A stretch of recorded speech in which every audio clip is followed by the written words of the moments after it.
हाँ जी सीए साहब, कैसे आप सब लोग ठीक ठाक हो? याद है कुछ हमने क्या कुछ पढ़ा था? हमने बड़ा आसान सा काम पढ़ा हुआ है। हमने कहा था जी ब्रांच दो तरह की होती है। पहली बात तो बिजनेस को बढ़ाने के लिए ब्रांचेस होती हैं। फिर मैंने कहा था ब्रांचेस दो तरह की होती है, डिपेंडेंट और इंडिपेंडेंट। इंडिपेंडेंट वो होती है जिनमें अकाउंटेंट्स होते हैं, और डिपेंडेंट ब्रांच वो ब्रांच होती है जिनमें अकाउंटेंट नहीं होता, जो स्लिप्स और कुछ बुक्स वगैरह पेपर्स वगैरह रखती है, वो सारी हेड ऑफिस को दे देती है, हेड ऑफिस अकाउंट्स बनाता है। मैंने कहा था इंडिपेंडेंट ब्रांच दो तरह की होती है, फॉरेन और इंडियन। मैंने अभी इंडियन शुरू किया था और मैंने उसमें क्या क्या बातें आपसे बोली। मैं कहा ट्रायल बैलेंस मिलेंगे, आप सबसे पहले देखेंगे ब्रांच और एचओ के बैलेंसेस को, ये इक्वल और अपोजिट होने चाहिए। अगर ये इक्वल और अपोजिट नहीं है तो आपको रिकंसिलेशन एंट्रियां बनानी पड़ेंगी। रिकंसिलेशन एंट्रियां दो हो सकती है, नॉर्मली दो होती है, और भी हो सकती हैं। कौन सी दो हो सकती है? जागो बेटे जागो, सो रहे हो? हाँ अच्छा, दो एंट्रियां हो सकती हैं। एंट्री नंबर 1 कि या तो गुड्स इन ट्रांजिट वाली एंट्री होगी जो ब्रांच बनाएगी अपने बुक्स में, या कैश इन ट्रांजिट वाली होगी जो एचओ बनाएगा अपने। मेनली रिसिप्टेंट की बुक्स में एंट्री बननी होती है। स्टेप नंबर 1 हो गया था। स्टेप नंबर 2, ब्रांच के फाइनल अकाउंट बनाओगे, लेकिन ब्रांच के फाइनल अकाउंट बनाते टाइम ध्यान देना वो goods receive account debit to HO आपने एक एंट्री बना रखी होगी। एचओ के और गुड्स रिसीव के और क्लोजिंग स्टॉक को ठीक कर लेना। इसके बाद फाइनल अकाउंट स्टेप 3 आ गया था। फाइनल अकाउंट ऑफ एचओ बनाओ। क्लियर? वो भी रिकंसिलेशन एंट्री को ध्यान में रखते हुए। फिर स्टेप 4 आ गया था कि आप कंसोलिडेटेड बनाएंगे। कंसोलिडेटेड के पी एंड एल अकाउंट में गुड्स सेंट और गुड्स रिसीव कैंसिल कर देंगे, और बैलेंस शीट के अंदर एचओ और ब्रांच के बैलेंसेस कैंसिल कर देंगे। फिर स्टेप 5 आ गया था, इनकॉर्पोरेशन एंट्रियां बनेगी। ब्रांच की बुक्स में ब्रांच की बुक्स में सामान जाने की एंट्रियां बनेंगी, एचओ की बुक्स में सामान आने की एंट्रियां बनेंगी, और फिर ब्रांच की बुक्स में एचओ का और एचओ की बुक्स में ब्रांच का अकाउंट बनेगा। यहां तक डिस्कशन हुई थी। आज मैं आपको छोटी सी डिस्कशन पे आगे लेकर जाऊंगा, और मैं आपको बताऊं मैं करने क्या वाला हूं। छोटी डिस्कशन में मैं आपको एचओ की बुक्स में आऊंगा और ब्रांच की बुक्स में आऊंगा कि मैंने अब तक, आपको पता क्या होता है, ये क्लोजिंग स्टॉक दिया हुआ था बुक्स में। आप समझो, मैंने अभी जो पिछला एग्जांपल लिया था उसमें बाहर क्लोजिंग स्टॉक गिवन था।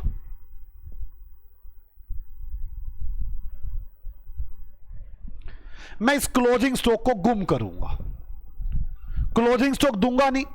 और मैंने कहा था कभी भी मिसिंग फिगर हो जाए तो क्या करना पड़ता है? अकाउंट बनाना पड़ता है। मैं स्टॉक गुम कर दूंगा तो आप कौन सा अकाउंट बनाओगे? स्टॉक का, वहां से स्टॉक निकाल के ले आओगे। बस इतना सा मुद्दा मुझे करना है आपके साथ। करूं स्टार्ट? आ जाओ बच्चों, एक एग्जांपल करते हैं। मैं एक एग्जांपल देता हूं आपको। आ जाओ, इस एग्जांपल के जरिए मैं कोशिश करूंगा आपको एक छोटी सी नई बात सिखाने की। एग्जांपल नंबर 4, आपको एक ट्रायल बैलेंस दिया हुआ है।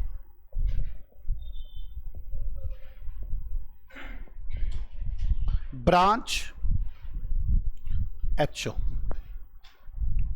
Debit credit, debit credit, goods Saint 1/20, मतलब इसके लिए तो रिसीव होगा ना वो 1/20, और इसके लिए सेंट होगा 1/32। एक की सेल दूसरे की परचेज। कार 40,000 और 20,000। मशीन 30,000 और 20,000। 30,000 और 20,000। स्टॉक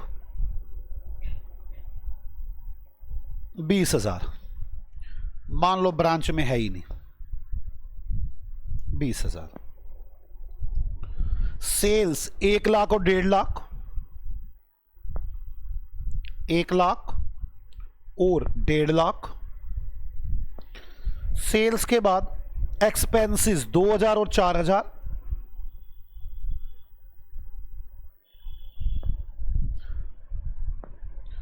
एक्सपेंसेस के बाद एचओ और ब्रांच, ब्रांच कह रही है मैंने 48,000 रुपए देने हैं, एचओ कह रहा है मैंने 64,000 लेने हैं।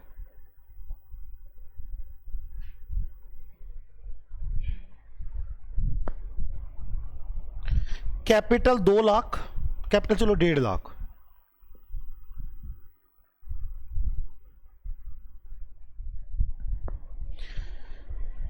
कैश 10,000 और 20,000,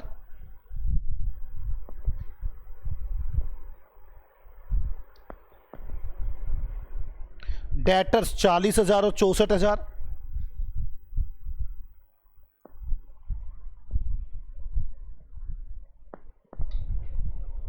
लोन 1,12,000,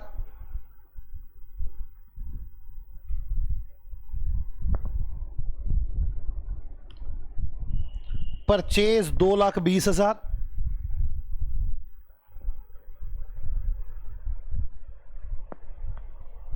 वेजेस 18,000। एक बार ये टैली करो, देखो टैली हो रही है, फिर आगे बातें करेंगे। पहले ये देखो टैली हो रही है,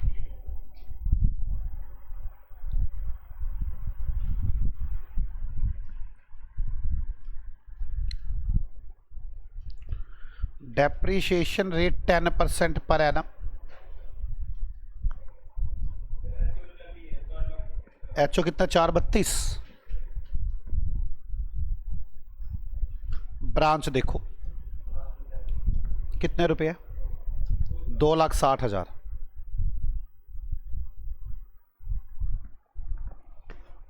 cash sent by branch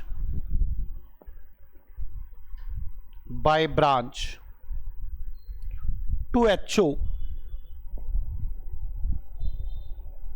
₹4,000 still in transit। 4,000 रुपये का भी ट्रांजिट में है।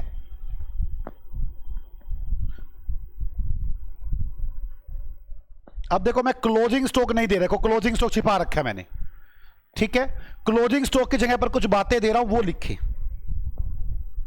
HO send goods to branch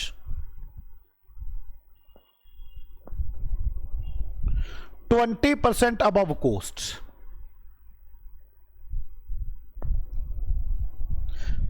branch and HO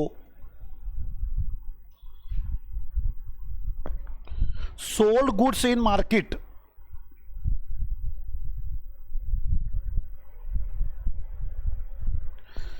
%30 above cost। ये दो लाइनें मुझे एचओ और ब्रांच का क्लोजिंग स्टॉक देना चाहिए था, मैंने वो नहीं दिया, बल्कि आपको उलझा लिया। आ जाओ सीए साहब शुरू करते हैं, अगर आपने ये नोट कर लिया हो तो स्टार्ट करें। चलो आ जाओ, सॉल्यूशन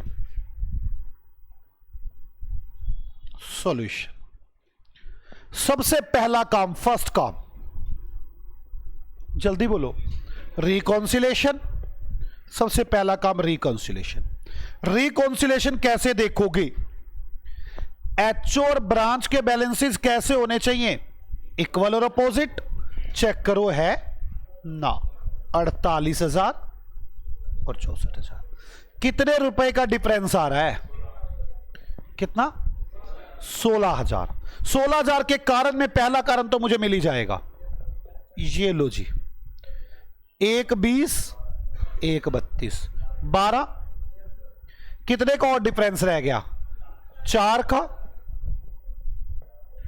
4,000 रुपए का। Cash sent by branch to HO still in transit. क्या आपको मेरी यहां तक बात समझ में आ गई? बोलो बच्चों, 4,000 का डिफरेंस समझ में आ गया, तो 16 का डिफरेंस आ गया। आ जाओ रिकंसिलेशन एंट्रियां बना डालें। In the books of HO. HO कौन सी एंट्री बनाएगा? कैश इन ट्रांजिट की। बनाओ entry, cash in transit account debit to branch. कितने रुपए? 4,000। और in the books of branch, in the books of branch, branch की बुक्स में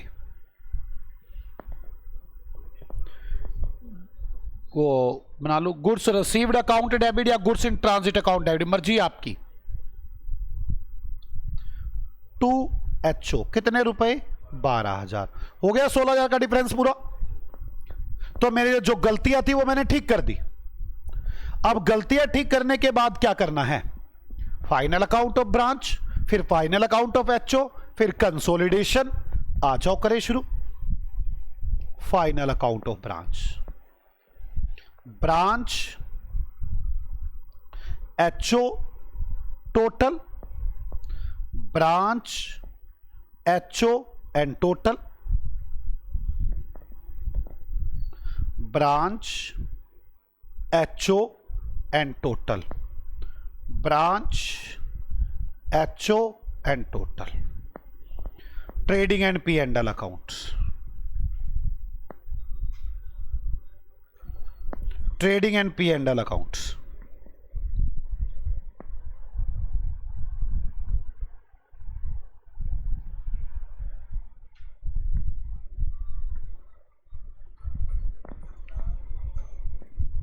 अब बनाएंगे balance sheet.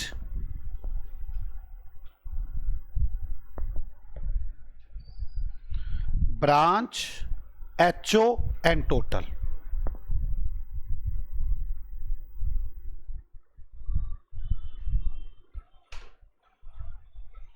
Branch HO and total.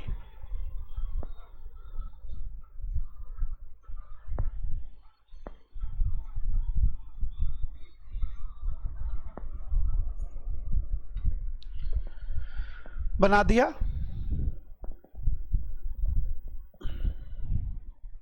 करें शुरू। आ जाओ ब्रांच के बारे में। गुड्स सेंट, ब्रांच के लिए तो रिसीव हो गया ना। एक भी लिखूंगा क्या? नहीं, रिकंसिलेशन एंट्री को ध्यान में रखते हुए। तो चले करें शुरू। चले आगे। तो मेरे लिए तो गुड्स रिसीव कितना होगा? 132। मैंने कहा था रिकंसिलेशन एंट्री को ध्यान में रखना। 12,000 ये हो गया और 120 पहले है, 132। 2 गुड्स रिसीव्ड, 132। कोई डाउट? अब आगे चलो। कार 40 की, कार पे कोई डेप्रिसिएशन तो नहीं है ना? 10% है, तो डेप्रिसिएशन 10% होगा, 4,000 रुपये डेप्रिसिएशन लग जाएगा इस पे। तो कार हो गई 36 की और 4,000 का डेप्रिसिएशन हो गया।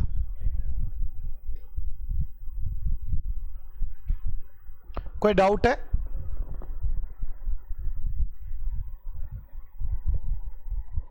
मशीन 30,000, इस पर भी 10% डेप्रिसिएशन है, क्योंकि मैंने 10% बोला, ये नहीं बोला किस पर है। तो मशीन पर 3,000 डेप्रिसिएशन। कितनी की कार आएगी? मशीन 27 की।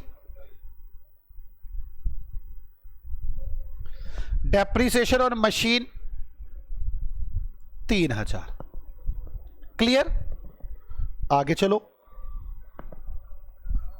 मशीन के बाद स्टॉक तो है ही नहीं। सेल 1 लाख रुपए, बाय सेल्स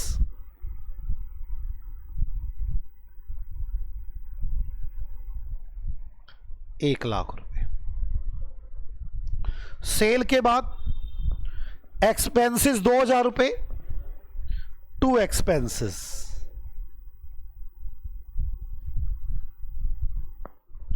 2,000 रुपए। कोई डाउट यहां तक? एक्सपेंसेस के बाद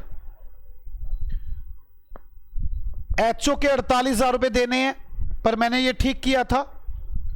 48 और 12 60 पक्का। HO के 60,000 रुपए देने हैं।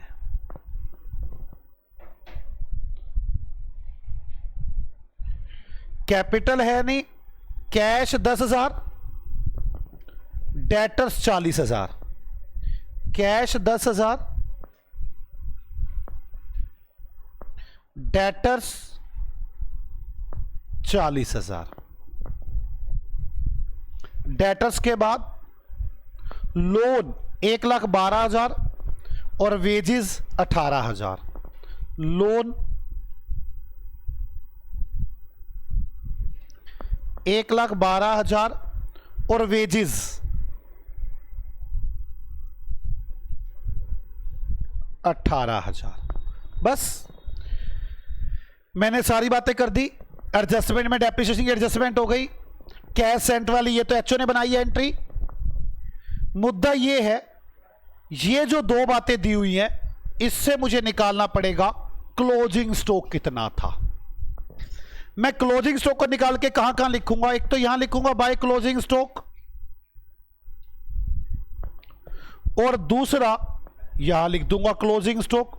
यही तो मुद्दा है ना, बोलो बच्चों, यही तो मुद्दा है कि क्लोजिंग स्टॉक निकालना होगा।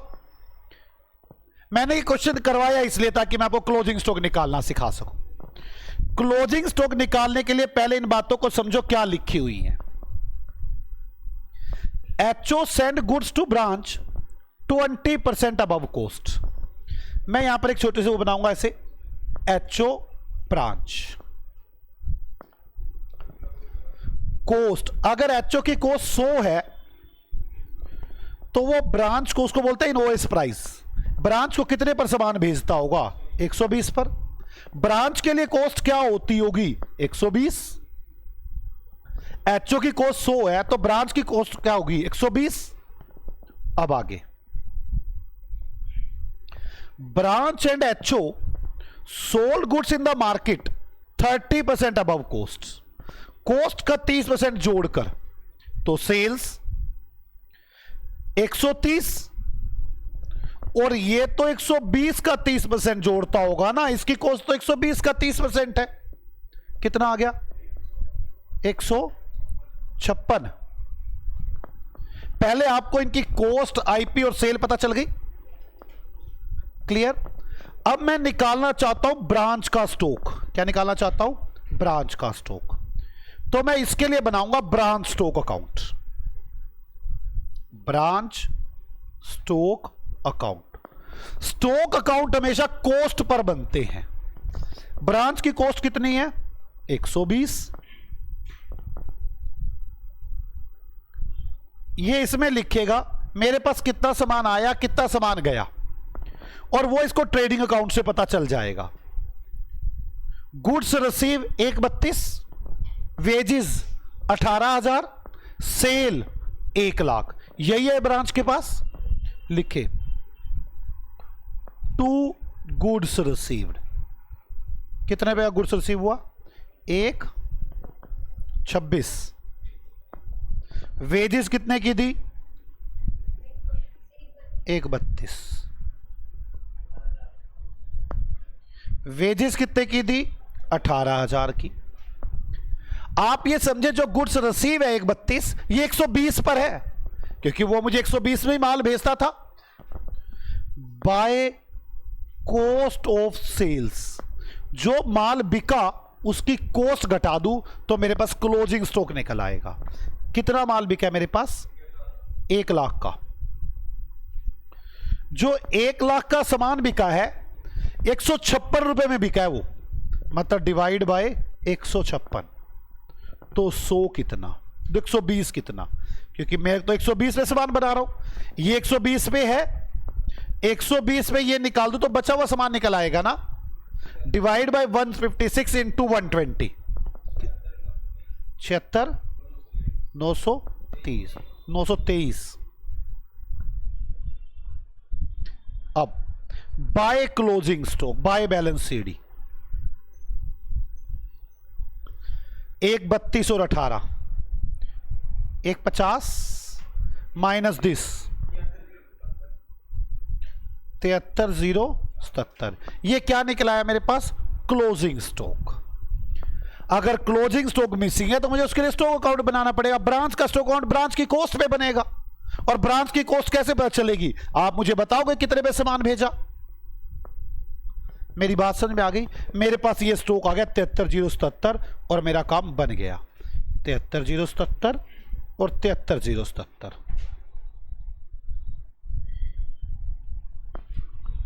कोई डाउट है? आप लोग जल्द से जल्द जीपी निकालें।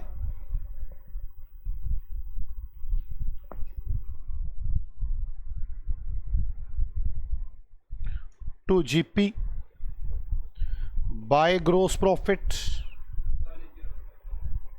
45,000 41,077, GP 41,077, NP बता दो।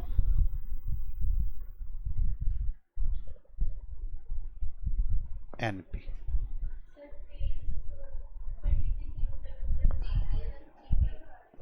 कभी नहीं, इसकी कैसी कैलकुलेशन आज तक ठीक हुई नहीं, क्योंकि इसका ध्यान ही नहीं रहता, हमेशा कैलकुलेशंस गलत करता है, ध्यान ही नहीं है कैलकुलेशन की। तो GP 23077, 23077, NP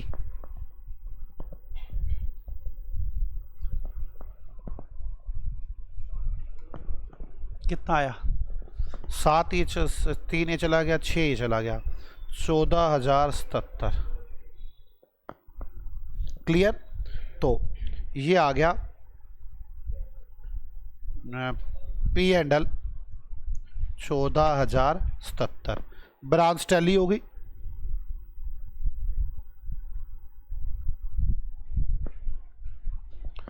टोटल करो ब्रांच में कितना आ गया?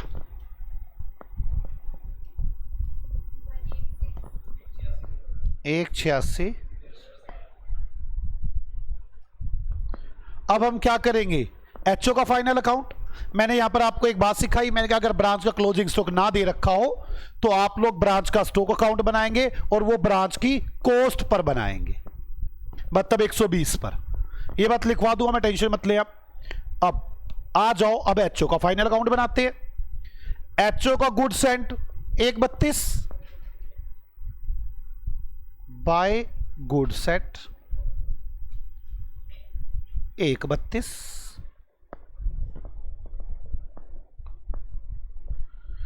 कार 20,000 है, 10% डेप्रीसिएशन है, 2,000 रुपए डेप्रीसिएशन हो गया तो कार रह गई 18,000 रुपए की, और डेप्रीसिएशन हो गया 2,000। कार के बाद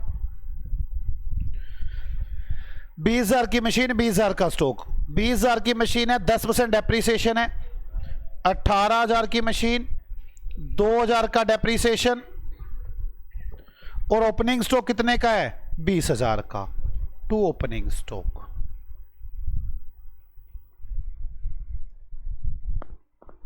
क्लियर? बोलो बच्चों, आ जाओ आगे चलते।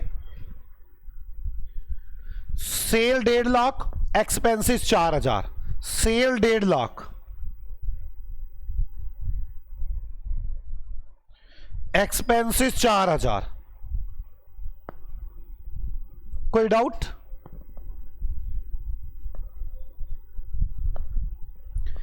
एचओ का बैलेंस 64,000 ना, ठीक कर दिया था रिकंसिलेशन एंट्री बनाकर, 4,000 पे कम कर दिया था, 60,000। एचओ 60,000। क्लियर? ब्रांच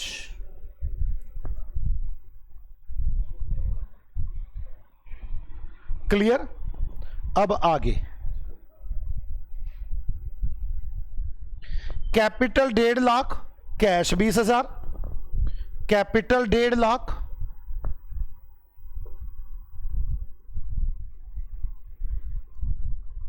और कैश 20,000 नहीं, 4,000 ये वाला, 24,000।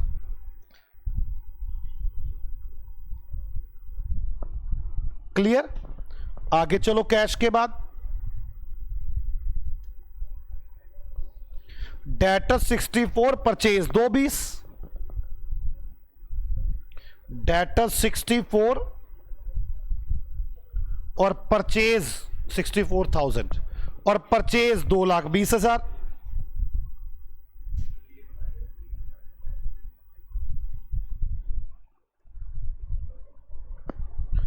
क्लियर?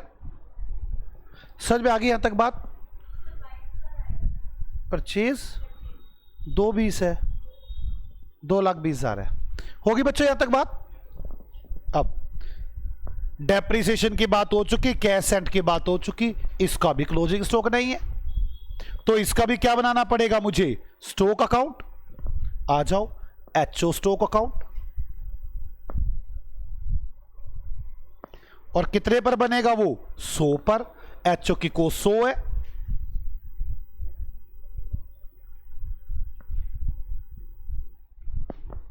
आओ बनाए एचओ की कोस्ट, एचओ का स्टॉक अकाउंट ट्रेडिंग अकाउंट में। Opening stock 20, purchase 220। तो चलो टू बैलेंस बीडी कितना है 20, टू परचेज 2,20,000। कोई डाउट हो गया यहां तक? सेल 1.5 लाख और गुड सेंट 1,32। आ जाओ बाय कॉस्ट ऑफ सेल्स कितने की सेल की है? ये कितने पर है? 130 पर सेल है तो 100 कितना? क्लियर बात समझ में आई है? कितना आया?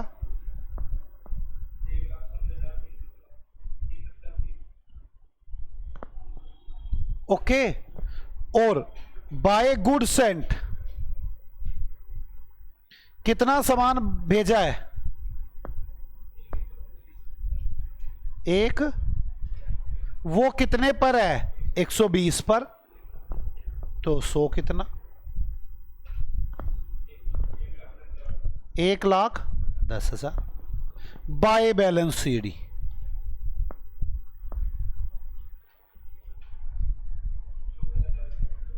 कितना?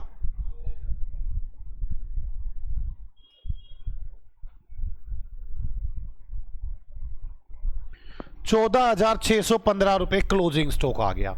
आपको दोनों में फर्क समझ में आ रहा है? ये मैंने स्टॉक की एडजस्टमेंट कराई है। मेरी बात समझ में आ रही है? वो क्लोजिंग स्टॉक नहीं दे रहा, वो ये बता रहा है एक दूसरे को इतने रुपए का सामान बेचता था, वो इतने का बेचता था, मुझे क्लोजिंग स्टॉक निकालना पड़ेगा। तो 14,615 रुपए का क्लोजिंग स्टॉक आ गया। 14,615 और इधर कितना हो गया? 14,615। जीपी निकालो। जीपी बताओ कितना आ रहा है? एनपी मत बताना अभी, पहले जीपी बताओ।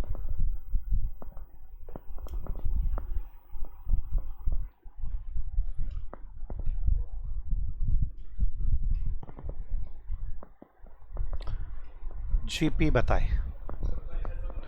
56,615। वैसे तो मैं अब एनपी निकालूं, एनपी निकालने के बाद एचओ के अकाउंट में डालूं, ठीक है ना? यहां डालूंगा, ये टैली हो जाएगी।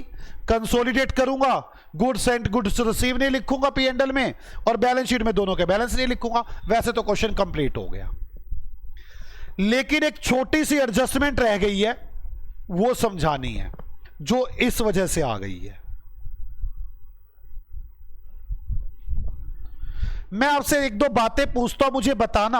अगर आप मेरी बातें बता गए तो काम बन गया। मुझे एक बात बताओ, ब्रांच के पास कितना सामान है? कितना सामान आया था? 1,32। ये 100 पे था या 120 पे था? 120 पर महंगा था। इसने इसमें से कुछ सामान तो बेच दिया, कुछ सामान बचा पड़ा है। यही मतलब है ना? यही मतलब है। जो ये बचा पड़ा है वो कितने पर है? 120 पर। आपने यही तो कैलकुलेशन की है। ये देखो, 1,32 का सामान था, ये बिक गया, ये बच गया, तो 120 है। आप सोचो ना, आपने यहां पर भी 120 लिखा है, यहां पर भी 120 लिखा है, और यहां पर भी 120 बचा है। सिंपल सा हिसाब है इसमें।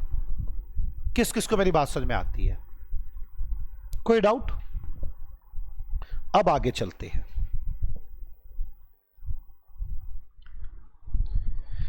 इसने, इसका मतलब सारा सामान नहीं बेचा। मुझे जल्दी बता दो। ब्रांच ने, इसका मतलब सारा सामान नहीं बेचा, कुछ बचा हुआ है ब्रांच के पास सामान। ओके, अब मेरी बात को सुनना, अब दूसरी बात बोल रहा हूं। ये एचओ की सेल है,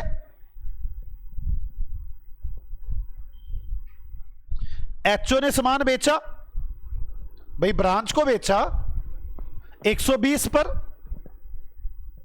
बोलो ये भी एचओ की सेल है।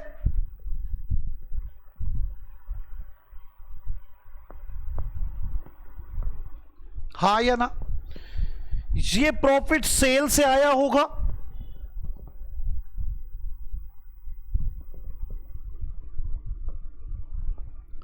हाँ या ना? मेरी पहले बात समझ में आ रही है? ब्रांच को 132 का सामान मिला, जिसमें से उसने कुछ सामान बेच दिया, कुछ सामान बचा हुआ है। एचओ ने 1,32,000 रुपए का सामान बेचा था, उसमें यह प्रॉफिट है। इसका मतलब जो ब्रांच ने बाहर माल बेचा ही नहीं, एचओ ने प्रॉफिट कैसे कमा लिया? फिर एचओ कह रही है मैंने 1,32,000 रुपए का सामान बेचा ब्रांच को। अगर ब्रांच 1,32 का 1,32 बाहर बेच देती, फिर तो एचओ कहता मैंने कुछ कमाया। याद है ना, एचओ ने कितने पर माल भेजा था? 120 पर। था कितने का उसका सामान? 100 का। 20 रुपए प्रॉफिट जोड़ा हुआ है। और अगर ब्रांच बाहर माल बेच दे, फिर तो एचओ ने कमाया। और अगर ब्रांच बाहर सामान ही ना बेच पाए, तो एचओ ने कमाया ही नहीं होगा। मतलब 1,32 में से इतना सामान ब्रांच बेच ना पाई, इसका मतलब एचओ ने इसके ऊपर प्रॉफिट नहीं कमाया। मेरी पहले बात समझ में आ गई है? बोलो, एचओ ने 1,32,000 रुपए का सामान ब्रांच को भेजा, कुछ ना कुछ उसमें प्रॉफिट भी है। मान लो 32,000 है, वैसे ही बोल दिया, मान लो 32,000 है। 1 लाख की कॉस्ट, 32,000 प्रॉफिट, ब्रांच को भेज दिया। अब हेड ऑफिस बोल रहा है मैंने 32,000 रुपए कमाए। ब्रांच अपने पास सामान रखकर बैठी है, ब्रांच से सामान बिका ही नहीं। क्या हेड ऑफिस ने 32 कमाए ना? ब्रांच ने आधा सामान बेच दिया, तो हेड ऑफिस ने कितने कमाए? 16 तो कमाए ही नहीं। हाँ या ना? मैं बिल्कुल यही बात बोलना चाहता हूं कि 1,32 का सामान था, उसमें से इतना सामान तो बिक गया, इतना सामान नहीं बिका। जो नहीं बिका उस पर तो ब्रांच एचओ ने पैसे कमाए ही नहीं। मैं निकालना चाहता हूं एचओ ने कितने पैसे नहीं कमाए। एक बात बताओ, यह सामान कितने पर है? 120 पे। इसमें कितना प्रॉफिट है? 20। मैं वो निकालता हूं। अनरियलाइज प्रॉफिट क्या है? Unrealise profit.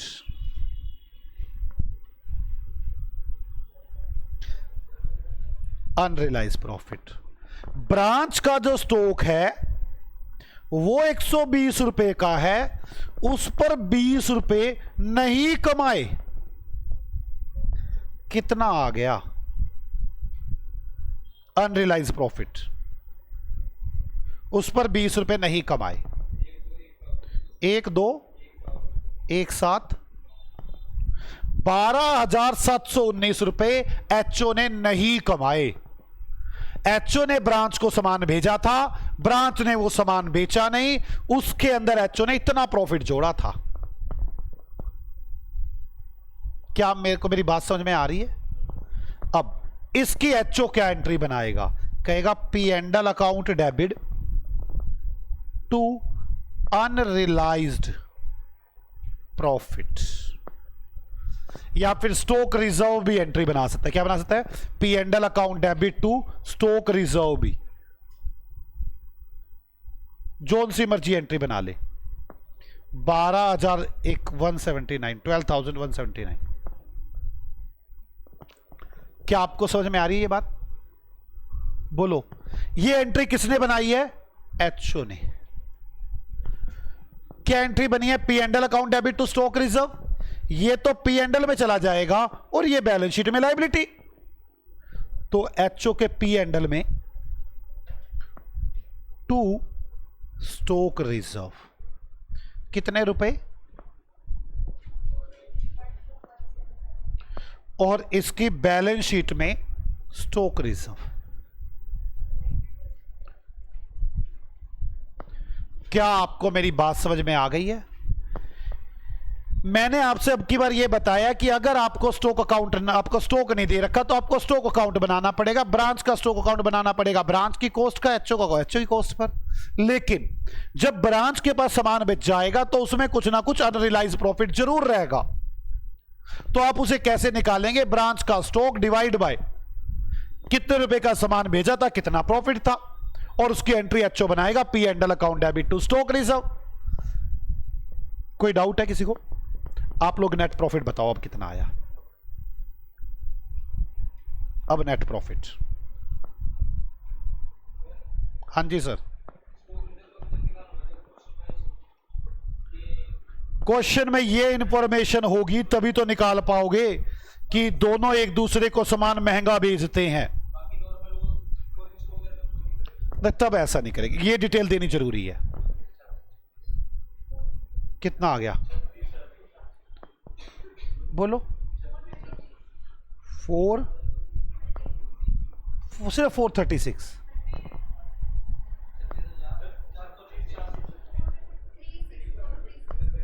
Three six 36,436, 36,436। आप देखिए इसकी बैलेंस शीट टैली हो चुकी है।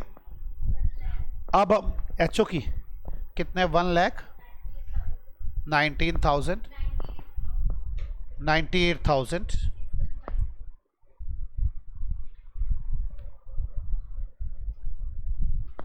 अब हम बनाएंगे कंसोलिडेटेड। अब बस बाकी तो सब वही है, कंसोलिडेटेड। मैंने अभी एक नया पॉइंट सिखाया आज आपको, स्टॉक रिजर्व वाला, स्टॉक वाला। मेरा ये क्वेश्चन सिखा ही रहा है आपको।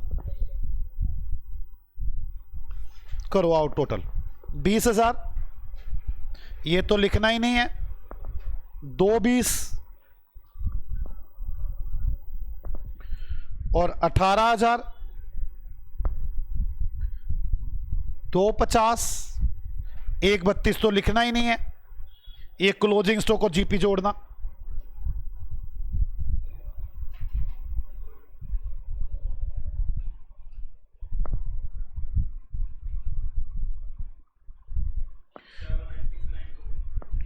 सेवन 9,692 और क्लोजिंग स्टॉक 8,7,692। एनपी जोड़ लिया आपने? हाँ जी बच्चों, चलो आगे। कितना है एनपी?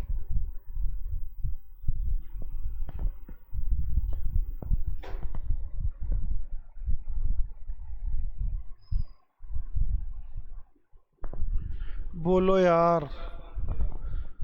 50,513। चलो कैपिटल आ गई 50,513। एचओ का बैलेंस लिखना ही नहीं है। 1,12,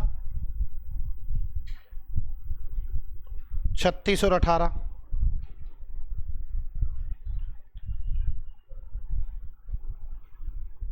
27 और 18,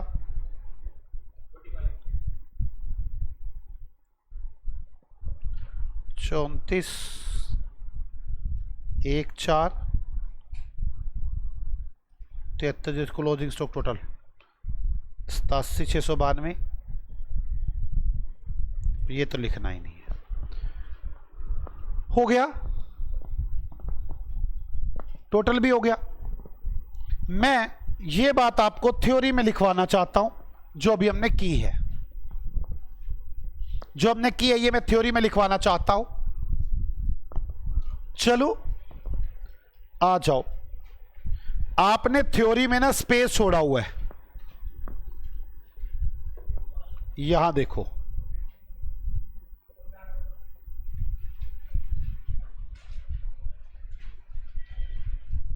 ये रहा फाइनल अकाउंट ऑफ ब्रांच, इसके जो second point, final account of branch में second point. if closing stock of branch not given, अगर ब्रांच का क्लोजिंग स्टॉक नहीं दिया हुआ, we are required to prepare branch stock account at branch cost. क्या आपको मेरी बात समझ में आ गई? अगर आपको स्टॉक नहीं दिया हुआ तो आपको ब्रांच का स्टॉक अकाउंट बनाना पड़ेगा. स्पेस है आपके पास थोड़ा सा और एक आधी लाइन का, इसमें छोटा सा ब्रांच स्टॉक अकाउंट बना लो. Branch stock account, cost of branch,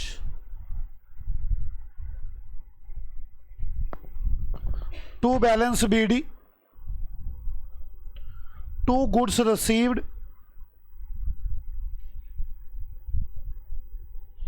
buy goods sold, sale divide by selling price into invoice price. समझ में आ गई है? By balance CD. ऐसा ही किया था ना हमने, इसको 100 कितने से डिवाइड किया था और 120 से मल्टीप्लाई कर दिया था. क्लियर? अगर क्लोजिंग स्टॉक ब्रांच का ना दे रखा तो ऐसे करेंगे. ऐसे ही एचओ में भी मैंने सेकंड पॉइंट छुड़वा रखा है. एचओ में if closing stock of head office not given in the question,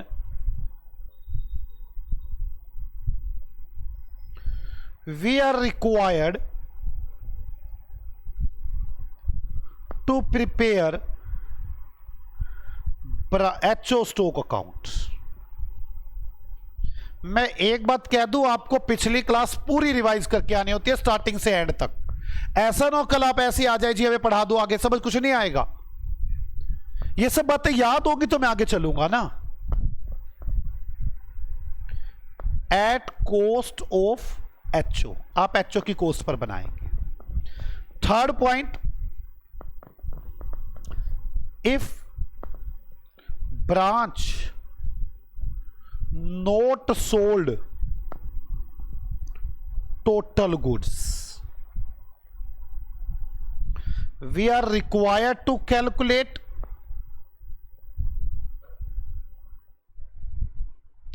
stock reserve. HO में तीसरा पॉइंट, हमें स्टॉक रिजर्व का अकाउंट, स्टॉक रिजर्व निकालना पड़ेगा. कैसे निकालोगे? Branch stock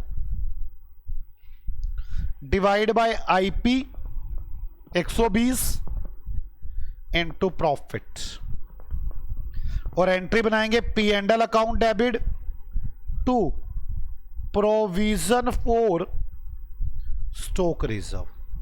stock provision for stock कुछ भी लिख दो इसमें. एक पी एंड एल में आ जाएगा और एक बैलेंस शीट में. क्या आपको मेरी बात पूरी समझ में आ गई? तोते उड़ गए वैसे आपके, पता है आपको? और ये तोते नहीं उड़े, आपको करना पता क्या है? कूल होकर एक बार पूरे को देखना है, सब याद होगा. ओके बाय बाय, मिलते हैं कल. आप लोग इतना ही कंप्लीट करके आएंगे. बाय बाय बच्चों.